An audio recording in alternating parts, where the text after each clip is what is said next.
నేను ఎప్పుడు ఆయన వ్యక్తిగతంగా కలవలేదు, కానీ పాల్ ఇమాన్యుల్ గారు గతించిన సంవత్సరం ఆయన కాన్ఫరెన్స్కి ఆయన స్పీకర్గా పిలిచారు, ప్రవీణ్ గారు. ఆయన 2వ రోజు దేవుని వాక్యం అందించారు, నేను 3వ రోజు దేవుని మాటలు అందించాను. బట్ ఆ సందర్భాల్లో ఆన్లైన్లో, సోషల్ మీడియాలో, యూట్యూబ్లో ఆయన యొక్క డిబేట్స్ కావచ్చు, లేకపోతే ప్రసంగాలు అవి చూస్తున్న పరిస్థితి.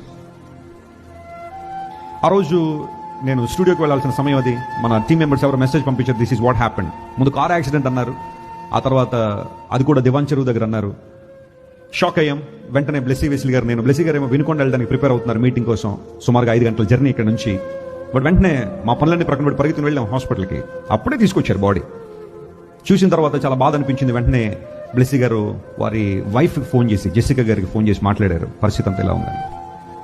అక్కడ నుంచి మెల్లమెల్లగా కొంతమంది రావడం ప్రారంభించారు. Is well known speaker to everyone. ఆ తర్వాత జరిగిన పరిస్థితులను మీకు తెలుసు. అది యాక్సిడెంట్ అని కొంతమంది, లేదు మర్డర్ అని కొంతమంది, ఇలాంటివన్నీ రకరకాల పరిస్థితులన్నీ వచ్చాయి. ఏదేమన్నప్పటికీ కూడా మన చర్చ్లో కొంతమంది పోలీస్ డిపార్ట్మెంట్ ఉన్నారు, ఫోన్ చేశాను, అప్పటికే పోలీసులు కొంతమంది వచ్చారు. అయ్యా మరి మాకైతే అనుమానాలు ఉన్నాయి, ఏం జరిగిందో తెలియదు, కానీ మీరు ట్రాన్స్పరెంట్గా ఇన్వెస్టిగేషన్ చేయండి అని వారు రిక్వెస్ట్ చేయడం జరిగింది. ఆ తర్వాత ఇక చాలా మంది వచ్చారు, మీడియా వాళ్ళు వచ్చారు. ఇంకా జరిగిందంతా మీకు తెలుసు. పరిస్థితి ఏంటో మనకు కూడా తెలియదు, ఏం జరిగిందో అర్థం కాదు. కానీ ఎందుకు ఆమె పరిశుద్ధాత్మ ప్రేరేపణతో బహుశా మాట్లాడి ఉన్నారని నేను అనుకుంటున్నాను.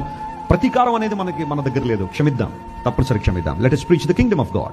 ఆ 2 మాటలు చెప్పాము, అక్కడి నుంచి వెళ్ళిపోయారు. ఏం జరిగిందో కొన్ని రోజుల్లో బయటికి ఖచ్చితంగా రావాలి, వస్తుంది కూడా. అయితే ఈ లోపల ఆమె దేవుని ప్రేమను ప్రకటించాలా. ప్రపంచం అంతా చూస్తున్నా ఆమె ఏం మాట్లాడుతుందా, ఆమె ఏం ఆయన చెబుతుందని ఆలోచన చేస్తుంటే she was talking about God's forgiveness and God's love. Something amazing. మానవ ఊహకు మించిన, మానవ యొక్క ఆలోచనలకు మించిన అనుభవాలు. 46 సంవత్సరాల భర్తను కోల్పోవడం